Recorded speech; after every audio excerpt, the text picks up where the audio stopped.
Thank you, Father. Thank you, Jesus. Thank you, Holy Spirit, as you take us through this journey. Speak to us through the word, that our joy will be full, that we experience your peace,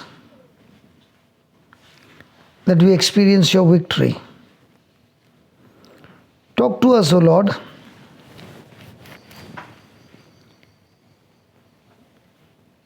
Make this preaching and teaching easy to understand, that we are able to make our corrections, and with these corrections, live a victorious life. Not only for ourselves, but share this victorious life to others. In Jesus' name, amen. So let's quickly go to Mark chapter 11, 12. On the morrow, can we read that? On the morrow, when they were come from Bethany, Jesus was hungry, and seeing a fig tree afar off, having leaves, he came if he happily might find anything thereon. And when he came to it, he found nothing but leaves, for the time of figs was not yet. And Jesus answered and said to it, No man eat fruit of these hereafter forever.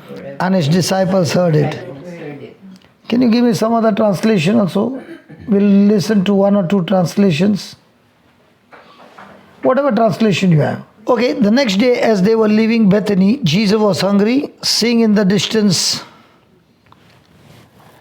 a fig tree in leaf. He went to find out if it had any fruit. And when he reached it, he found nothing but leaves, but because it was not the season for figs. Then he said to the tree, No one ever eat fruit from you again. And his disciples heard him say it. Praise God. There is one dangerous word over there which is repeated again and again. You can go to King James as well. And on the morrow when they were come from Bethany, Jesus was hungry, and seeing a fig tree afar off having leaves, he came to it if he might find anything there on it. And when he came to it, he found nothing but leaves, for the time of figs was not yet. And Jesus answered and said to it, No man eat fruit of you hereafter forever. And his disciples heard it. Do you know what's it? It is very dangerous. If you don't kill that it will kill you. It is anything that is coming against you. Now here Jesus is talking not to the crowd, not to the disciples. Here he is talking to the most inner circle of the apostles, who are going to take over the mission after Jesus' death. So he is there going to teach them how to fight the battle. And the Bible says that he was hungry, and he saw a fig tree afar off having leaves. And when he went to find fruits, he did not find fruits. And the reason he did not find fruit is because it's not in season. It was not the season for figs. How strange it is that Jesus doesn't know that in off season you don't get fruit. And we are so smart, we know that in off season you don't get fruits. And yet Jesus went in search of figs. How many of you would go when you're hungry in off season to search for fruit? So why do you think Jesus went? Would you go in off season? Without knowing the season, I can go. But Jesus knows that it's not the season for figs. Yes. And yet he goes. But you would not go. We would not go. So we are smarter than. I was in Christchurch, and I was in somebody's house, and he said, I got plenty of fruit-bearing tree. And as he was explaining, he said, I've got a fig tree. When he said, I got a fig tree, I said, I would like to see your fig tree. And then I asked him, from how long do you have this fig tree? He said, quite a few years. I said, can you ask you a question? Does this fig tree shed leaves? He said, every leaf. And then I said, okay. Then when does it get leaves? Yes, after 2 months. Okay. And when does it get fruit? He said, don't tell me you don't know. I said, I really don't know. He said, the leaves and the fruit come together. So what were the leaves telling Jesus in off season? There should be figs. They should be figs. Yeah. So if this tree was producing leaves in off season, then it has to produce fruit in off season. So did the leaves attract Jesus that there will be figs? Yes. Yes. Yes. And Jesus went there, did he find figs? No. So was this a good tree or a selfish tree? Selfish tree. And this selfish tree was taking the place, the manure, the moisture, everything, but producing leaves. Leaves are produced for whom? For the tree or for others? The tree. You are producing for whom? For others. They're supposed to produce. Supposed to produce for others. So Jesus said, a branch that does not bear fruit, my Father will cut it off. So was this a selfish tree? Yes. Was this tree talking to Jesus when he went in search of the tree, of the figs? Has the tree ever spoken to you? No. Okay. Brother, what do you say? Has the tree spoken to you?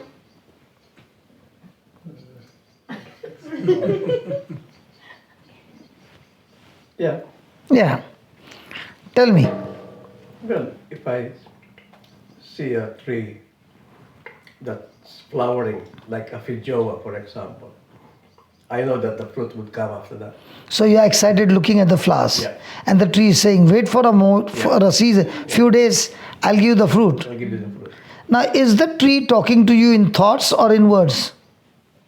Sorry? Is the tree talking to you in your thoughts Yes. or in your ears? No, in my thoughts. Thoughts. And that's why Jesus answered.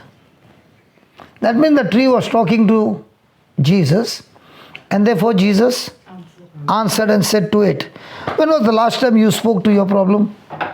When was the last time it was talking to you and you kept your mouth shut?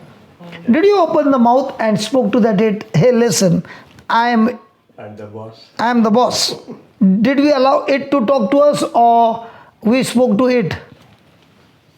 Can a bad report from the doctor talk to you? Give you sleepless night? When you said to everybody good night and that it is saying what good night, I'm still here, talk to me. And it can make you cry the whole night and nobody knows and the pillow is wet. The lights are off. And it looks like you're sleeping. But you're not sleeping because it is troubling you and torturing you.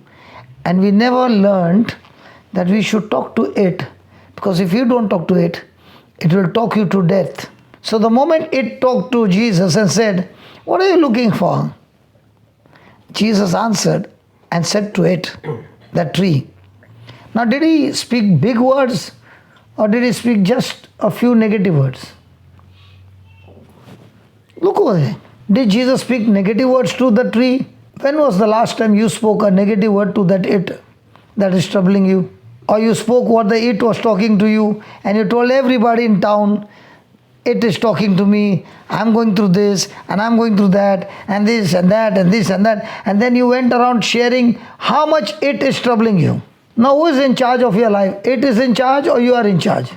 Has anybody ever got worried? So what is worry? It is talking to you. And when it is talking to you, what are you talking? You can never ever fight thoughts with thoughts and get victory in your life. Impossible. You fight thoughts by speaking words. Don't ever think of winning a battle thoughts with thoughts, but thoughts with words coming out of your mouth. Because words are spiritual containers that carry substance called faith or fear. If it is fear, it will be surely a self-destruction. If it is faith, you will terminate it. And how do you know you will terminate it? Because the day I got baptized in Jesus, He gave me a new birth. He made me a new creation. He changed my nature from sin nature to righteousness. He put His power in me and He restored my life completely. That He said, I give you my power of attorney. In my name when you speak, every word you speak will go and get the job done. Has anybody ever seen a snake and an eagle fight? On a video? Yeah, what did you see? The eagle lands and then like a mongoose, the eagle is fighting. A mongoose and a snake both are fighting on the land. But a snake and an eagle, does the eagle fight on the land? He takes the battle in the air. In the same way, when it is talking to you, do you fight it in the physical realm or do you fight it in the spiritual realm? So every time the devil threatens you, you have an option to take the battle into the spirit realm or stay in the natural realm. If you stay in the natural realm, your senses are going to fight, which will be self-destruction. But if you are taking the battle in the spirit realm, now your senses are shut down and the only sense that you are fighting is the faith sense that does not speak about things seen. So is my battle going to be between things seen and things not seen? Which one do we choose? Not sin. Not see. But we have been trained in which? See. Yeah, with our senses. So when Jesus is searching for figs, are the disciples watching Him? Yes. What must be happening in their mind? Jesus in the off season searching for figs. What do you think Peter would be talking to John? Isn't it looking funny that he's searching for figs in off season? And after all that searching, now he's talking to the tree. Is Jesus all right today? Talking to the tree? And the Bible says he spoke so loudly that the disciples heard it. So today we are not only going to have this teaching, but we will have a demonstration also how you can terminate every it in your life. And I got some clients today. Somebody came and told me, this one has got this and this. I become very excited when it enters into the church. Because when it comes, all I have to do is get the gun out. Instead of it having a hold on me, I can have a hold on every it by speaking the word. Amen? Amen. So, are you going to allow it to talk to you, Baba? Do you have some it's talking to you? So today is the day of termination. So, like a terminator, are you ready? Okay, let's go and see how to terminate it. Let's go to 20th verse. And in the morning, oh, now when I said you are going to terminate, you put on your specs. What a change, man. What a change. That shows that I'm ready for a kill. Okay, read it. And in the morning, as they passed by, they saw the fig tree dried up from the roots. They saw or Jesus saw. They saw. And who spoke? Who had spoken the previous day? Jesus. Jesus spoke to the tree. Jesus spoke. And the next day, the tree died from the root. Can a full, healthy tree ever dry in 24 hours from the root? Even if you cut the tree is still wet. You put it in the fire, it doesn't burn. It takes time to burn. And normally the tree dries up from the top or from the root. You Swami, you are from Andhra Pradesh, no? The tree will dry up from up or down. But it is from the root. The root dies last. It starts from the top. The top stem will start drying up and it will start coming down. But when Jesus starts the work, it doesn't start from outside, it starts from inside. So is there some root that needs to be dried up today? Yes. Some it's threatening you, they need to be dried up today. Hey baby, today is your day. God is teaching you that you allow that it to talk to you and you are helpless. Today God is saying, I'm giving you my sword and you will cut the head of Goliath with your hands. Amen. Amen. If I had not cut the head of Goliath 26 years back, I wouldn't have been standing here. First, the Lord began to teach me how to kill it. And after that, every time the Goliath shows up, before it can talk to me, I need to talk to that it and terminate it. Can I use your switch? No, can I? Yeah. Not you. Sure. Can I? Yeah. Do you give me the permission to use your switch? Please, yeah. Any switch. Oh, yeah, that's right. Okay, sure. What happened? It's dark. What happened? Darkness. Dark. So, all this time your switch has been off. Today we need to switch on the switch. The power is always there. Are you a Christian?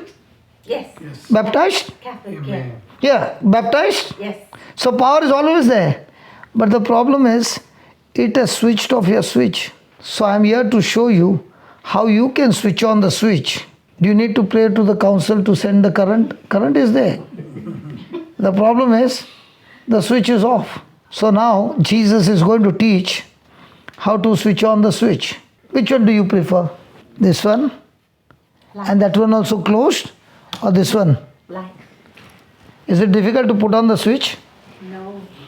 You can put on the switch and put off the switch by the way you think. Your thinking decides whether you'll put on the switch or not. As for the power, it will flow from above.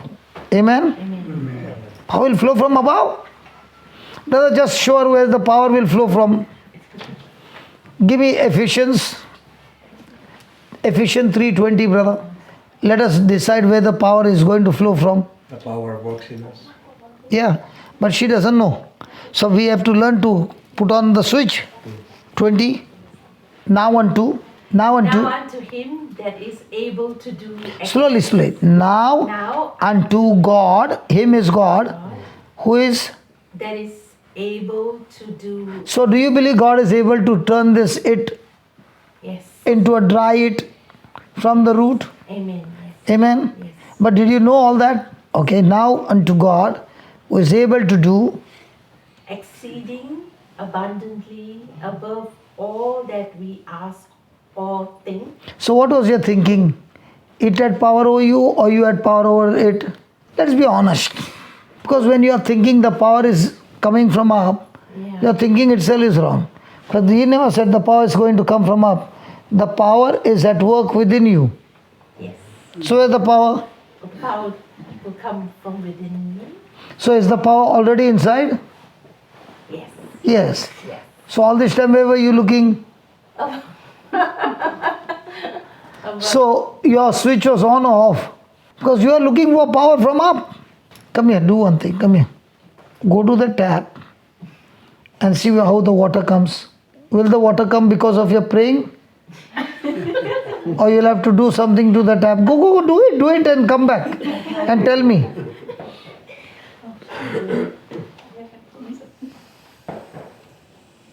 Yeah. Is the water coming? Yes. Why? Because I turned it on. So when you are looking towards heaven, did you turn the power on? Yes. Did he say the power is at work? Yes. Yes. In you or from heaven? It's saying from within. And where were you looking? Above. So were you putting the tap on? No. Yes. Come. Now the way you find it difficult to walk, no? Yeah. After we switch on the switch, no?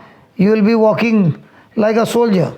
Amen. Amen. That's why I'm saying, first thing you remember, the power is not going to come from above. The power is in you. But for the power to work in you, he needs your right thinking. That's why he's saying, God is able to do. But are you believing he is able to do? And what are you giving him thinking? Because he's saying all about you we ask or think. So what is your thinking? What are you thinking about your situation? Yeah, you are thinking about your situation. Or you're thinking about what God said. Both. And you're laughing. You know, when we came with the lady in a car. Crystal is not there, but let me tell you, she roams with a lady. And I said, asked her, when did you see this lady? She had never seen this lady. But when the lady said left, she takes left. When she says right, take right. That GPS lady. Okay? And what if she doesn't follow the GPS lady? Both. She follows her emotions and the lady. And she keeps going round and round. Yeah. When will she ever reach destination? Never. Never reach. So you are following with GPS. Don't shake my head. I'm asking you. Yeah. Following the word of God GPS or your feelings? Following the word of God. And what word of God were you following? That healing comes from Him. That healing comes from Him? Are you sure? Yes. Healing comes from Him? Come. Don't look at your two lawyers. If they open their mouth, I'll put them out of the class. That Jesus heals. Huh? That Jesus heals. Okay. Give me 1 Peter 2:24. Who Jesus? Who Jesus own self bare our sins in His own body on the tree, that we, being dead to sins, should live unto righteousness, by whose stripes we are healed. We are? I can't see are. We are healed. Is it are? We are healed. Again you're saying are? We're healed. Stripes were healed. So were you healed or will you be healed? We will be healed. We were healed or we will be healed? We were healed. And all this time what were you thinking? I wasn't thinking anything. But at least you were thinking one day God will heal me. Yes. Yes. So your thinking was right or wrong? Right. Oh, we were healed. We already healed. So your thinking was right or wrong? Wrong. Wrong. So when your thinking is wrong, you open the tap or close the tap? Closed. So will the water ever come out? No. Did you understand now? Yeah. So your thinking should always align with the word of God. Yeah. It becomes a good report. When it does not align with the word, then it becomes an evil report. So all these years, what were you carrying around? Bad report. No, don't say bad. Straight away say evil report. Bad report looks very mild. Evil report. And with the evil report, what will happen? Self-destruction? Yes. So now do you understand you need to change?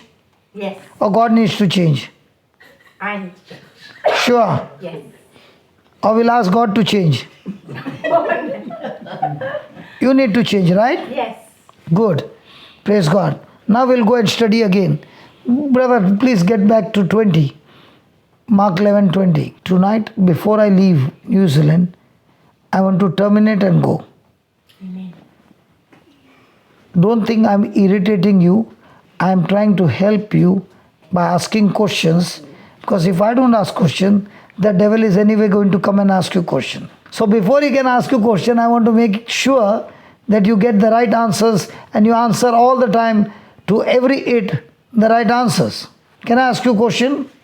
Yes. If I come to your house and you offer me coffee, will you offer me coffee? Yes. Yes.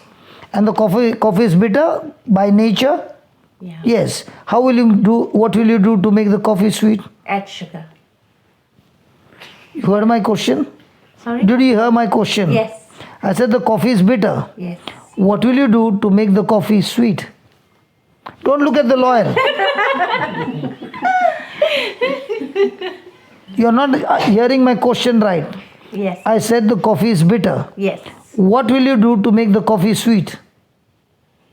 See? Finish. What will you do to make the coffee sweet? Add sugar. That's what I would do. I would add sugar. You're not listening to my question. Have you made coffee in your life? Yes. If you want to make the coffee sweet, what will you do? What will you do? She'll say, next time you don't ever call me for a meeting again. Simple, you'll add sugar, right? Yeah. So why did you get under pressure? See, you have prepared coffee so many times. Your answer is right. And I just said, what? Finished. Answer is shaking. In the same way, when you got the written word, am I troubling you? A little. Yes. See, listen. Listen. I'm trying to make you 100% sure. Yeah. Even if the pressure comes, and you know, sugar makes it sweet. When the devil puts pressure on you, you got to speak like Jesus spoke. It is written. And once you're sure that what is written, don't change. Let the devil put as much pressure. Every time he puts pressure, you open your mouth and fill his mouth with scripture. Amen. That's what Jesus did. Yes. Now the smile has come. Because when I was putting pressure on you, others were also on pressure. But they were wondering, the answer is right, but why is he putting pressure on us? That is the technique of the devil to get you wavering. That is why when Jesus answered, he answered, every time he answered, it is written. So you got to have the written word of God. And when you have seen it with your eyes, you read it, you can open his mouth and you can open your mouth and say, everything in this world can change. Word of God can never change. And when he has said something, I'm glued to what he said. That's when you win. Amen. Under pressure, when you do what you did for sugar just now, okay, let me ask you the question again. If you want to make the coffee sweet, what will you do? Add sugar. What? Add sugar. Now, is there a difference? Yes. Is there a difference? That's how you fight. That's how you fight. Read the 21st verse. And Peter, calling to remembrance, said unto him, Master, behold, the fig tree which thou cursed is withered away. So what did Peter say? The fig tree that you cursed. Did Jesus curse the fig tree? Yes. Did he curse? Hey, you! Did he do that? He must have said it so politely.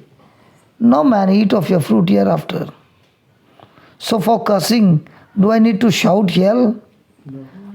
When I speak any negative word, it's cursing. So in a day, how many people do I curse? When I speak negative about anybody, I'm cursing. So in a day, how many people do I curse? In a day, how many people do I speak my own people negative words about them? Children are there? Supposing spouse is annoyed. And mommy will say, how is your spouse? Now what are you doing? Cursing. So does the devil need to curse, or we are only cursing each other? Words have got power. So Peter is saying, the fig tree that you cursed has dried up from the root. And then he's asking Jesus, can you please tell me, how did you do that? Was Peter asking a question? Surely he was asking a question. That's why Jesus answering. So Peter was asking, we saw you actually, Jesus, yesterday you spoke to the tree, but today when we saw that full-fledged healthy tree dried up from the root. So can you please tell me, how did you do that? So when Jesus spoke to the tree, at that time the tree was healthy. Even after he spoke, was the tree still alive? Yes. But the word went straight to the root. Can you see the root of a tree? No. So when Jesus spoke that word, it went and killed the root of the tree. In the same way, when you open your mouth and you speak the word of Jesus, remember, every root of that it gets killed. And from outside the tree will say, I'm here. Nothing happened to me, but the root has already dried up. Now comes, if you want to make the coffee sweet, what do you do? Add sugar. That's it. So when the tree says, I'm still here, did Jesus bother?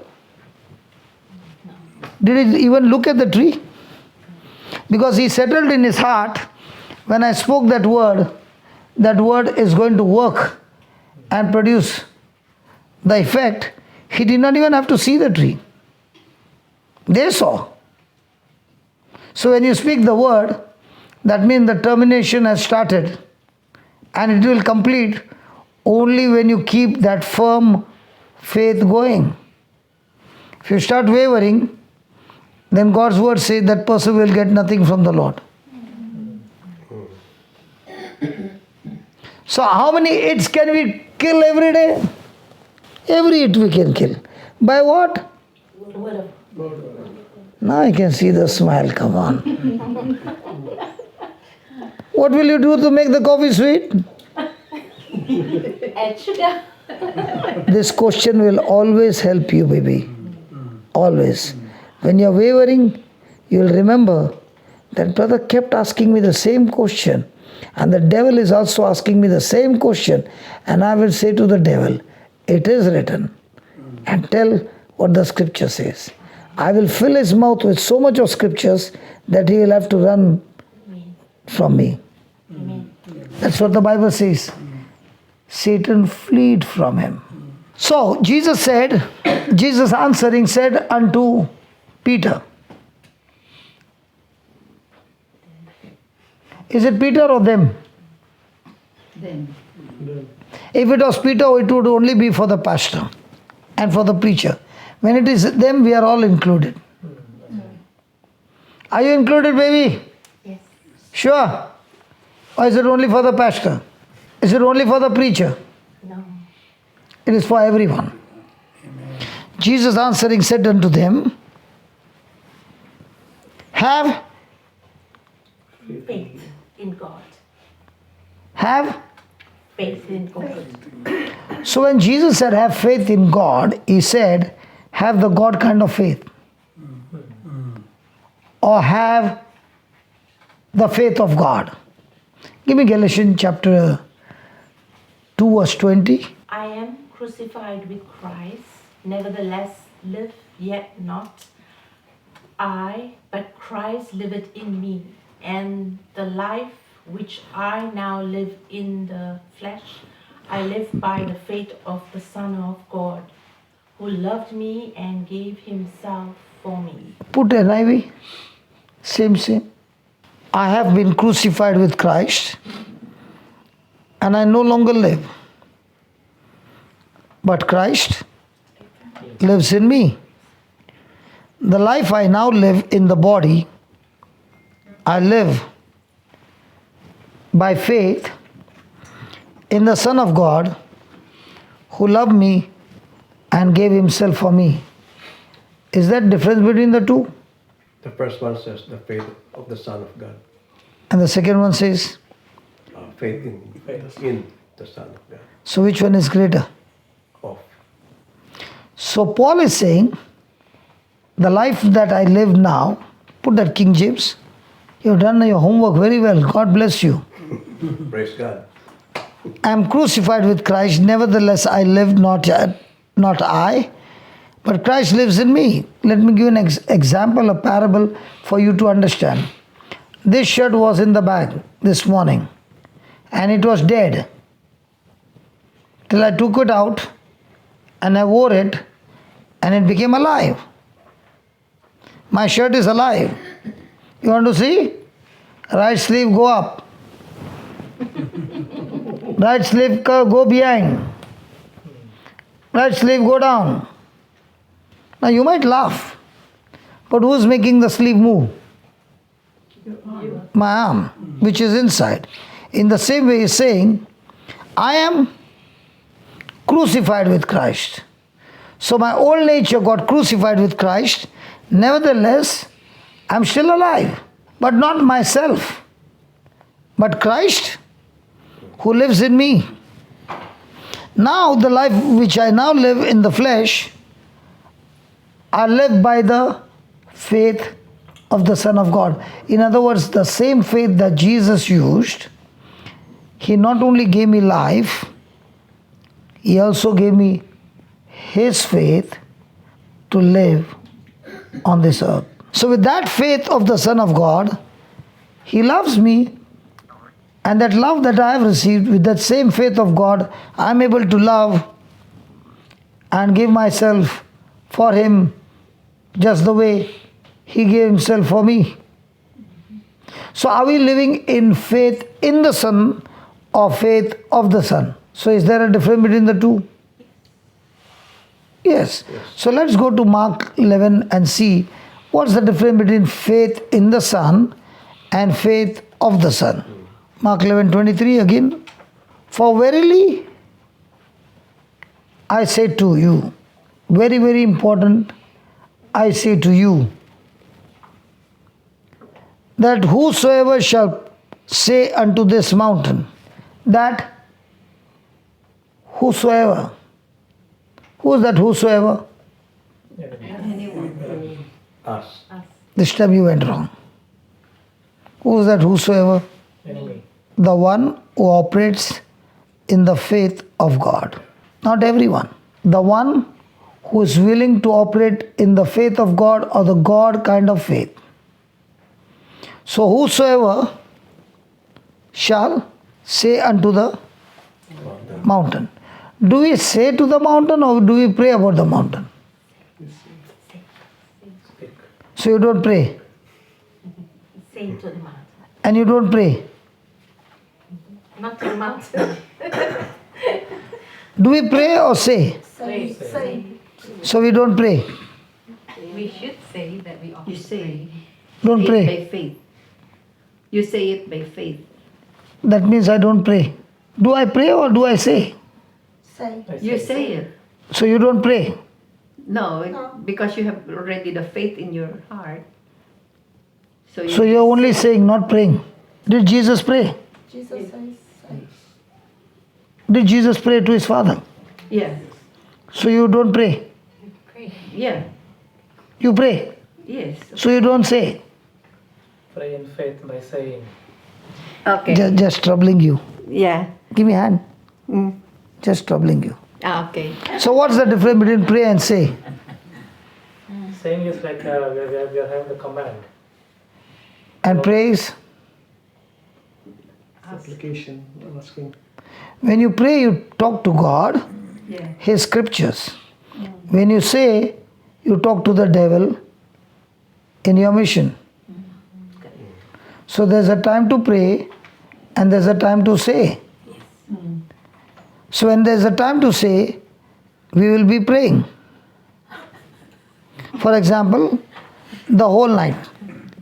The whole night Jesus spent in praying. Yeah. Then he went out to preach. On the way he saw a blind man. Now did he pray or did he say? He said. Said, receive sight. Did he pray to God and ask him, please open his eyes? No. No. So there's a time to pray and there's a time to say. So if you have got the faith of God, then you will say. Say. If you got faith in God, then you'll ask God to do it. Yes. So did Jesus say, ask God to do it or you do it? Huh? We do it. You do it. But most of the time, what do we do it? Pray. We pray. We pray. Yeah. We pray. Brother, am I confusing? No. So, once you understand the authority, you are saying it's time for me now to say. And when you say, what do you say? You say two things. What to do and where to go. You say to every it two things. What to do and where to go. So when it is talking to you in your thoughts, you tell that it what to do and where to go. So in your case, your it is talking to you in your mind. So you tell that it, listen it, I've got news to tell you. In the name of Jesus, be you removed. What to do? And be thou cast into the sea. Where to go? Now what do we do to it? Do we say two things in our everyday life? Do we talk to it and tell him to do two things? No. Or are we talking to God about the it? Did he say talk to God about the it? So if you got the faith of God, you got a gun loaded, open your mouth, speak to that it, two things, what to do, where to go, and there's one condition. Don't doubt in your heart. So what's the difference between doubting in the heart and doubting in the mind? Believing in your heart and believing in your mind. What's the difference? Do we believe in the mind or do we believe in the heart? You should believe in the heart. So can you give me an example, believing in the mind and believing in the heart? Believing in the heart is like, most of them are factual things. But if you believe in the heart, you both have the facts and you have the faith.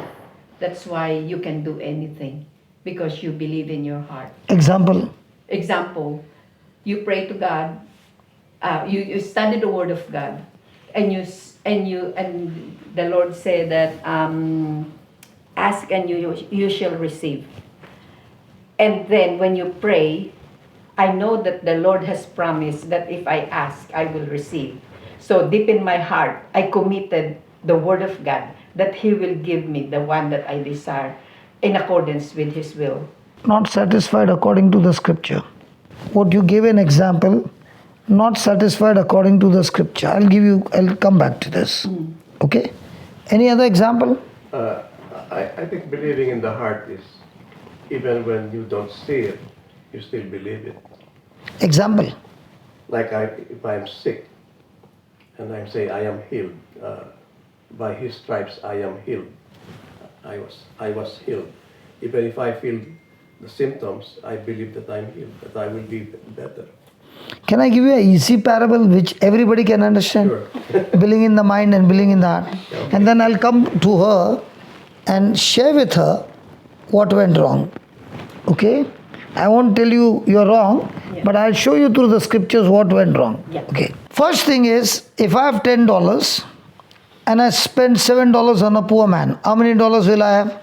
$3. $3. Now you got that 3 because we learned in school. And our senses say $3. But if I believe Luke 6:38, read it. Give and it shall be given unto you. Good measure, pressed down and shaken together and running over, shall man give into your bosom. For with the same measure that you meet With it. withal, it shall be measured to you again. So according to this scripture, is it multiplication when you give? Yes. Yes. How many people believe it? If a person believes it, will he ever have poverty? So most of the time you know the scripture. But just because you know the scripture, does that mean you believe in your heart? So believing in the heart is, where your lifestyle is, that's scripture. So when I asked you $10, you spent $7 on a poor man. How many will you have? You said 3 because that's how you believe. But the Bible says, as I believe, so I speak. I was sharing with you before the break that now so much of expense is there. Correct? Why am I so cheerful? Because when I see this scripture, it gives me assurance all the bills will be paid and much more will be given even for the next project. Amen. Now, for example, I have got a promotion where I'm inviting people from abroad to come to India for a retreat, 15 days retreat. We'll pick you up from the airport, take you to the resort, give you all the facilities, food, shelter, everything, teach you the word for 15 days and drop you back to the airport. You don't have to pay anything. Now, why am I doing this? So that you get the word for 15 days. If we get this word for 1 hour, how much will I keep that word? But if that word is soaked for 15 days, what happens when the person comes back? Yeah. So how am I so sure that the bills will be paid? I know that the bills will be paid because for 26 years this word of God has worked for me. So, when I believe in my heart, my resources will never come down, it will start multiplying. But when I believe in my mind, then my purse is not opening. I know this scripture. I know this scripture. But am I applying it? So that's how it works. Regarding you again, you said, ask and you shall receive. And God will give it to me when I ask Him. Yeah, according to His will. According to His will. Give me 2 Peter 1, verse 2, 3, 4. Grace and peace be multiplied unto you through the knowledge of God and of Jesus our Lord. So how is grace multiplied? The knowledge of God. So now what is happening? Grace is multiplying. And what is grace? Grace is God is always willing, not sometime, always willing to use His power, His ability, His anointing on my behalf, even though I don't deserve it. So how do I get this grace? By increasing in the knowledge of God. Now give me Ephesians 2:8. For by grace,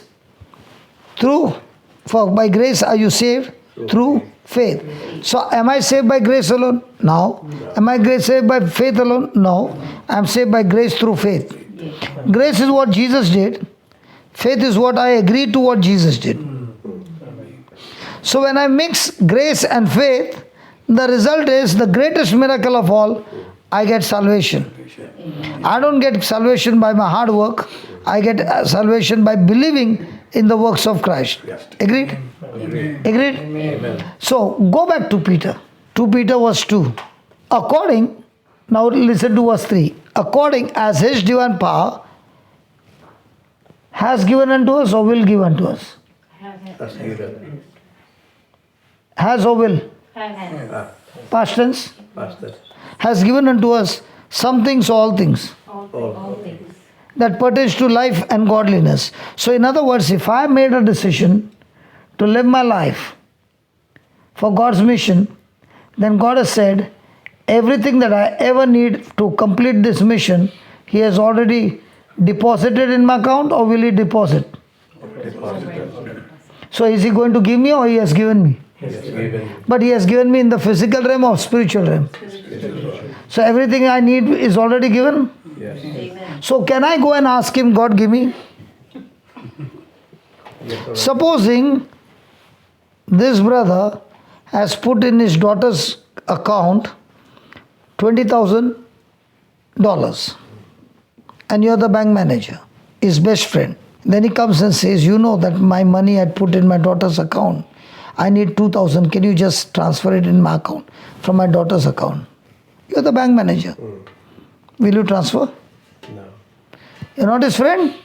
It's not his money anymore. It's not his money. Yeah. So when God has deposited in his account, in my account, now it is his money or my money? Your money. So when I can go and ask him, he said, it's not in my account, it's in your account. Why are you troubling me? Yeah. How much do we make God, how much do we trouble God? And He has put it in your account for a reason, that He has called us to glory and virtue. So our life has to be glorious. Means everywhere you go, your life should be supernatural and full of power. That's why He has called you. So has He deposited? Yes. Yes.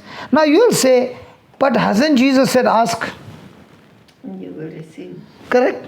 Yeah. Now did Jesus say this, ask and you shall receive, before His death or after His death? Before. So before His death, under the law, we have to go and ask and He will give you. But after His death, we are no longer under law, we are under grace. So whatever He earned by obedience, He has given it to us as inheritance. Now let me give you an example of ask and you shall receive. Let's say you are a laundryman. You are running a shop of laundry. My wife came and gave you 5 dresses for dry cleaning. And you said, come after 1 week. Will you give her money or receipt? You are a laundryman here, why are you thinking so much? If she paid, then I'll give her a receipt. But if she hasn't, See, she gave you 5 clothes for dry cleaning. Yeah, I'll give her that I received the dress. Yeah. So you will give her the receipt and say, come after 1 week. Yes. Yes. Okay. She says, I want to pay the advance money. So she has paid the money. Still you will give her the receipt, right? Yes. Because the clothes are there. Proof. Then she tells me, while coming from office, she tells me, I can't go and bring, can you go and bring the clothes? So she gives me the receipt. I keep the receipt in my pocket and I say, my wife sent me for 5 dresses. Will you give me? If you pay them, yeah. She has already paid. You are taking double payment? She paid, then if she's paid and you got the receipt, I'll give it to you. No, but I'm not giving you the receipt. I'm saying, please give my wife's clothes. Without the receipt, I can't give it to you.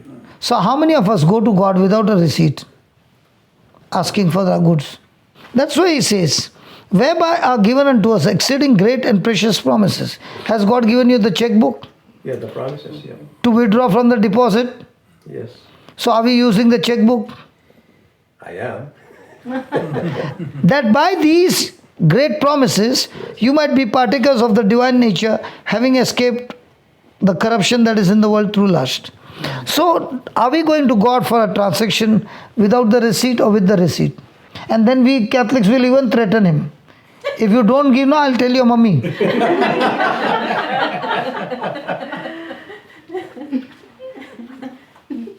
Threatening her straight away. And the mummy is saying, go and do what my son tells you to do.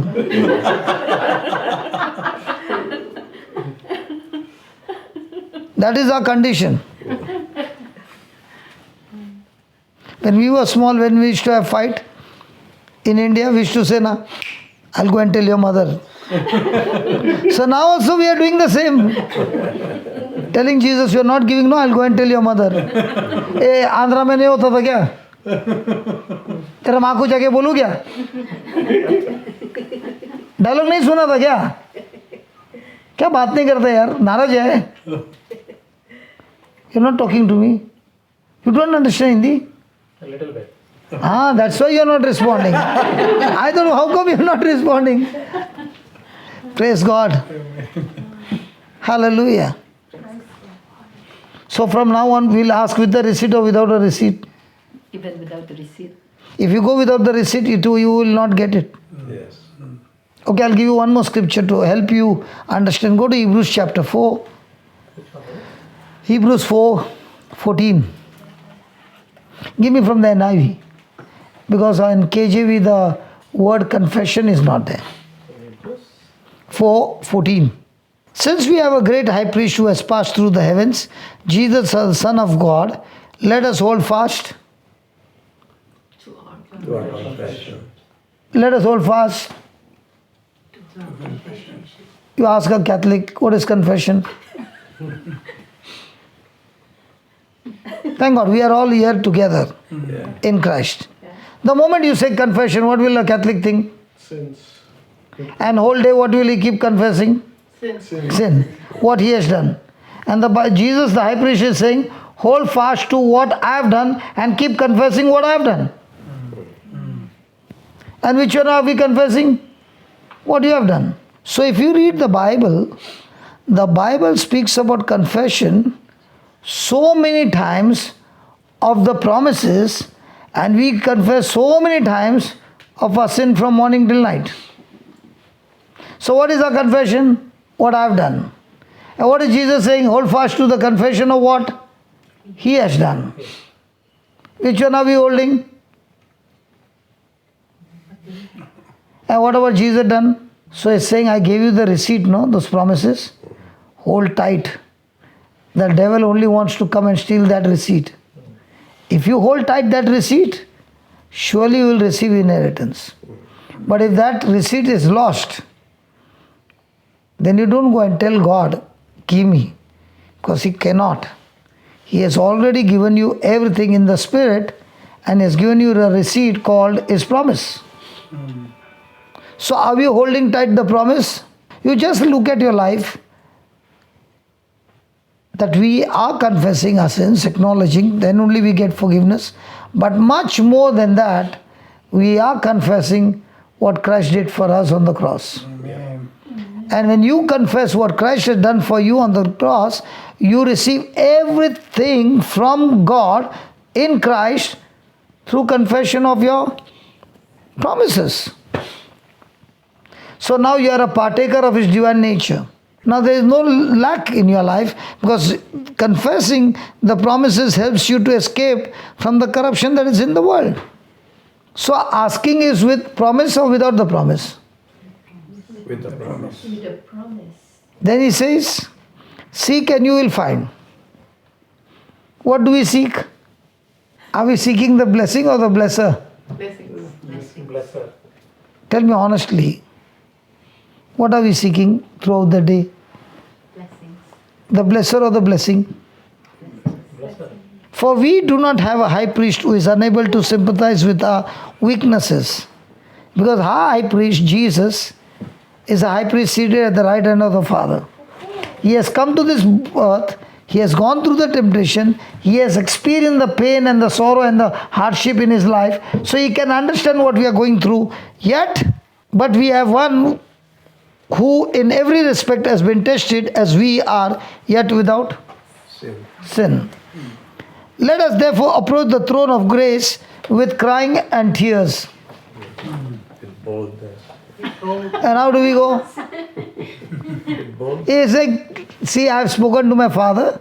I am seated at the right hand of the Father. I have spoken to Him. Only take your receipt and come to the throne of grace. But come with boldness, with confidence in my sacrifice for you, me as a substitute for you, I the advocate for you. Come with confidence. Don't come wavering. You will lose everything of your inheritance. And how do we come? Because Jesus said your faith has healed you. But we understand Jesus saying your tears has healed you. Jesus saying, I've seen your tears, that's why I've healed you. If there was even once written in the scripture, your tears have healed you, all the ladies would have got healed. All the ladies are looking at me. They're saying, after the break we'll see.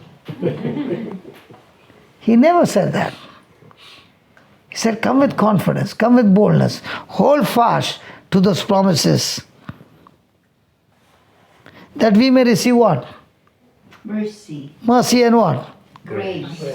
We may receive mercy. Mercy for what? What we have done wrong, forgiveness. Grace for what we don't deserve. His ability, His power to work in our life. So are we going to hold fast to our confession? Yes. Yes. So are we going to believe in our heart or believe in our mind? Heart. That's hard. And then He says, knock and the door will be open. Have you heard that? Yes. What do we knock? I sometimes read in the message, let's storm heaven. And when people on earth are storming heaven, God is asking Saint Michael, where's this storm come from? It's come from Auckland. Those people are storming heaven. God, do something. Okay, give them what they want. Do I need to knock heaven? Or do I need to knock my own mind of unbelief? You know, when I was saying, Lord, why do you want so much of knocking? Even though I was a naughty boy doing all the lapadas, but my mom would always keep the door open when I would come from school and she would give me the best food, even though I'd messed up. And God, how can you be like this, so cruel that we have to keep on knocking and knocking? And then He's saying, see, Michael, let them knock for 2 days and then we'll answer them. Is it like that? He's saying, knock your own head of unbelief, man. Yes. And when that unbelief will be open, gone, everything you will receive. We are blaming whom? God. God. And where's the problem? Praise God. Let's go back to Mark 11:23.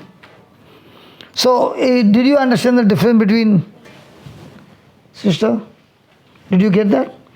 Your asking which you were saying is before Jesus is dead. Oh, yeah.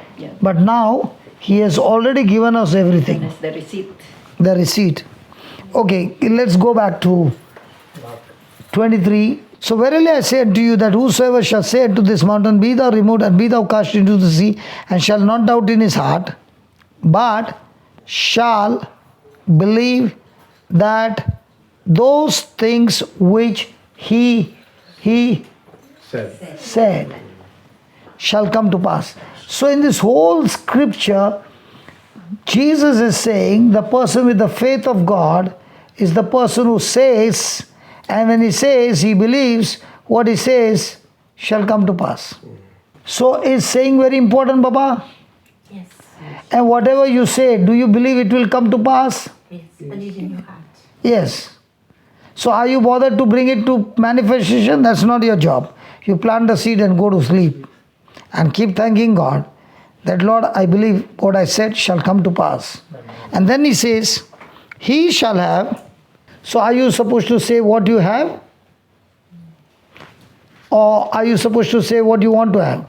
He says, you shall have whatever you say. So now, from now on, you say the bad report, that's what you will have.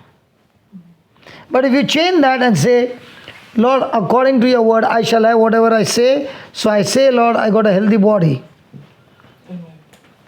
Lord, by your wounds, I'm already healed because you said, I shall have whatever I say. So the faith of God is, you say, and whatever you say is what you receive.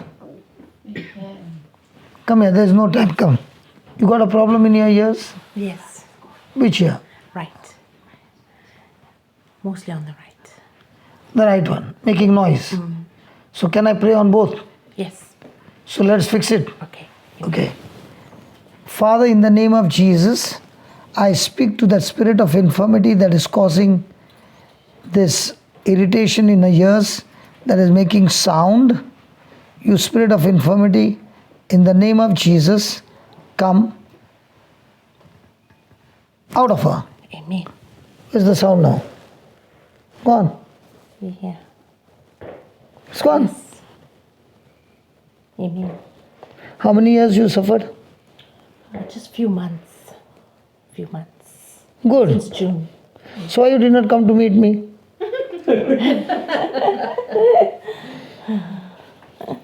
It's gone. Yes. Can't believe it can happen so soon. Yeah. Now, do you understand what is the power of saying? So Believe it in your heart. now there are some things in your brain Yeah. which the doctor found, Yes. and because of which you feel imbalance. No. Not Why do you find it difficult to walk? because of the surgery that he did not talk. He did surgery here, but why is your leg? Because if you do it on the left hand side, then it affects the right hand side. So the right hand side is affected. Just the leg. That's just the leg. Yeah. So something has gone wrong in the surgery, because, or it is getting improved. It's getting improved. Now, how many days back surgery is done, 4 months. and still it is like this? Yeah. So can I do the surgery? Yes. In Jesus' name. Yeah, in Jesus' name only. Amen. Can I do the surgery? Amen. Is that okay? Yeah. Okay, give me a hand. Close your eyes. Father, in the name of Jesus, you said we can speak to the mountain. So thank you, Lord, that those who have faith of God, you said, can speak to the mountain. So I speak to the nerves and to every organ in our brain where the surgery had taken place, and whatever has gone wrong, in the name of Jesus, I speak, it is set right now. In the name of Jesus. Your spirit of infirmity that is causing this problem, I talk to you two things: what to do and where to go. So be uprooted and be planted into the sea. I do not doubt in my heart, but I believe what I just said. It is done. And as per your scripture, I shall have whatever I say. So I say, in the name of Jesus, your legs are completely healed, completely restored, completely recovered, and you can now move. No defect in your right leg anymore. The surgery has been fixed, set right by the power of the Holy Spirit, and it is done in Jesus' name. Amen. Amen. Now start marching. Listen. March that you are healthy. Don't allow it to talk to you. I'm holding you. You won't fall. Much, much faster. And keep saying, thank you, Jesus. Thank you, Jesus. All the defects are gone. All the defects are gone. Again. Thank you, Jesus. Thank you, Jesus. All the defects are gone. All the defects are gone. So much faster. Still faster. Still faster. Thank you, Jesus. Thank you, Jesus. Yeah, much. It's loose. Yeah. It's free now. It is free. Amen. Yeah. Now walk. Okay, walk. Keep walking.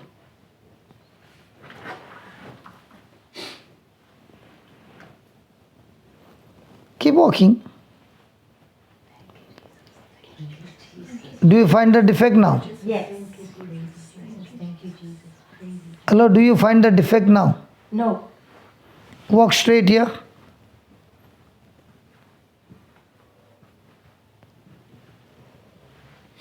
Any defect now?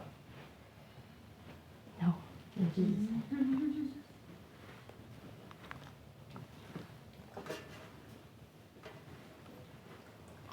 Come, let's get those things out also. How many are there? 2. 2. Shall we get it out? Yes. Father, thank you for the faith of God that you have given us, and we can see it right before our eyes. Words have power to change physical things. And now, Lord, I speak to those 2 tumors which are inside, and they are facts. And I speak the truth. The truth has the power to kill the fact. And in the name of Jesus, I speak to you, tumors, you extra growth, whoever you are. I curse you in the name of Jesus. As Jesus cursed the fig tree and it died from the root, so also you are cursed in the name of Jesus. Thank you, Lord, that you said we can speak to this mountain. So you tumor, I'm speaking to you according to the word in Mark 11:23. Be uprooted and be thou cast into the sea. I do not doubt in my heart, but I believe what I said, it is accomplished, it is done. In the name of Jesus. And now, I shall have whatever I say. So I thank you, Lord, that this tumor has been cast out from the root. And when she goes to the doctors are also amazed that they can't find the tumor anymore. It is finished. As you said on the cross, it is finished and it is finished. You said we shall have whatever we say, and this is what we say. In the glory of God, the power of the Holy Spirit, this tumor has been terminated and there is no symptom at all. It has been uprooted from the root, cast into the sea, never to be manifested again. It is gone forever. And she is sealed by the blood of Jesus. In Jesus' name. Amen. Thank you. Are you happy you came? Yeah. Now no more sound. Yeah. Praise God. Good. Thank you. Is there anybody else that I can pray? Then we can go. I claim for the devil is taking everything from me, what God gave me, my marriage, my home, my That I've already prayed. everything. How many times you want me to pray the same thing? No, we haven't prayed. Okay. What do you want to pray?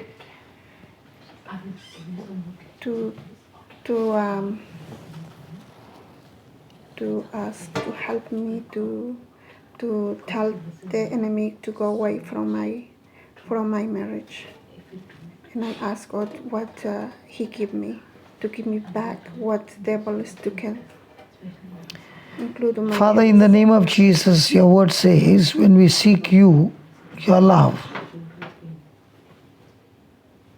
your forgiving love. Thank you, Lord,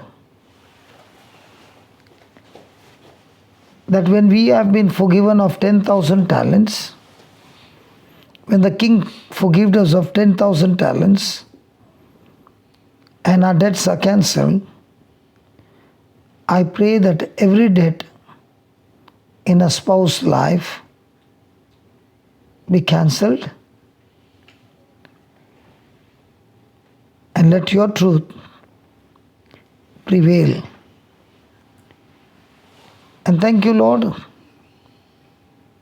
for complete recovery and restoration of relationship. That a relationship with you is far greater and stronger than anybody in this world. And having received this relationship, help her to be a giver all the time. So that when we give to your kingdom with love, everything is added, multiplied in our life, that we no longer live our life for ourselves, but unto your kingdom and for others. So I pray that this creative miracle takes place in our life. In Jesus' name, amen. Thank you. Yes, what can I pray for you? My hips and my legs, it's always getting out of balance since I fell last year, December last year. Father, in the name of Jesus, thank you for teaching us that we can speak to the mountain. Yes, Lord. So I speak to these nerves and to that spirit of infirmity that is causing this irritation in the body. This body has been purchased by you, Lord, by your precious blood, and this infirmity is trespassing God's property. It has no power to touch this body. Yes, Lord. Every infirmity that even touches the body dies instantly in the name of Jesus. Amen, Lord. And thank you, Lord, for the love that is flowing. Lord, you said to that woman who had problem in her back for 18 years, you said, woman, you are loosed of your infirmity. Amen. I speak the same words. In the name of Jesus, you are loosed of your infirmity in Jesus' name. Amen. Amen. Now start marching. Stronger. Still stronger. Thank you, Jesus. Thank you, Lord. Now how are you? It's getting like loosened. Yes. Keep saying, in the name of Jesus, I am loosed. In the name of Jesus, I'm loosed. Again. In the name of Jesus, I'm loosed. Again. In the name of Jesus, I'm loosed. In the name of Jesus, I'm loosed. Yeah, it's loose now. Yeah, Yeah, it's gone. Jesus' name. Now, how much? Good. Yeah. How many years you suffered? Now, since like last December, last Praise year. God. Thank you. Thank you, Lord. Thank you.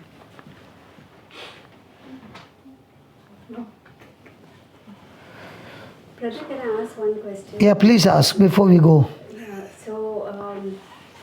Like when you prayed with me 2-3 days ago, like that night I slept very well, but then again this pain keeps coming in my left knee and in my back. But I keep claiming the promises of God. I just repeat it and repeat See, it. much more than claiming the promises of God, get into more and more of the teaching. The more and more you get into the teaching, you don't even have to claim that. That fellow will run away as more and more truth will enter you. Otherwise, your focus will be the healing.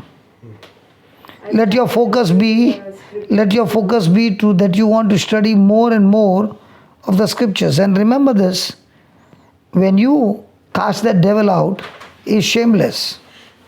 It's going to come back again and again in your thoughts. So every time the thoughts come, we still keep on casting the devil out. You feed yourself with so much of teaching that he will not even come close to you. See, there are two things. I am praying more and more for healing now that healing has become my idol. But if you are spending more and more time in teaching and making correction in your life, you won't even know when it has left you. So the more and more your spirit becomes strong, even before you can open your mouth, that infirmity will be tortured because your spirit is getting stronger. But if your spirit is all the time thinking about healing, you have made that your God. So I can make my inheritance as God and keep God out. But if I'm all the time having fellowship with God, and I'm not even bothered when will the healing come, because it has to come by default. For example, a foreigner comes to Goa and lies down on the beach. That person doesn't say, God, please tan my skin, tan my skin, tan my skin. When he's laying down there for 5 or 6 hours, the skin gets tanned anyway. Now do you think my skin became like this? It's tanned. When you stay with the word, your heart gets tanned, your mind gets tanned, and you are completely soaked, marinated in Him. Now even when the enemy tries to strike you, your God's presence in you day and night make him run from you. I don't know when was the last time I prayed for healing. My relationship with God is how much can I learn from Him, new things, and how will I change my thinking to apply those new things. And healing, it comes by default. Now you saw me coughing that day. Yes. Correct? Yes. Now did I ask anybody pray for me? Or did I say, come on, let's pray for me? When you're teaching the word, soaked in the word, learning the scriptures, that healing by default will come. Remember, Satan doesn't take holiday. We take holiday. So wherever he gets a gap, he's bound to come. But you can keep him away by studying day and night to have more closer intimacy with God. Loving Father, we thank you so much. Lord, in your presence there is so much of joy, and time just flies, and we want to learn more and more. Thank you, Lord, for my mission has come to an end for this season. And it has been awesome, beautiful. Every moment I enjoyed this mission. And I thank you, Lord, as I go tomorrow morning to Fiji, the new mission starts. Thank you for all my loving brothers and sisters who took care of me, helped me, ministered to me, gave me so much of love that I actually felt I'm at home with my own family. Thank you for making us a family, not with flesh and blood, but by your Spirit, Lord. And let this family grow stronger and stronger in faith, bringing more and more souls into your family. And as we go, the seeds have been planted, and this incorruptible seed is growing and bringing in the harvest. Even though we don't see it, we believe it, and it is done. Thank you for this wonderful time in New Zealand. It is the beginning of a great harvest about to manifest in the future. Thank you for everybody that you have put in our life, and especially this precious brother and his wife who invited me here. Thank you for each and every person over here. Lord, we believe that the truth that was proclaimed has set us free, that from now on we will never tolerate any it talking to us, but terminate every it using the faith of Christ. In Jesus' name we pray. Amen.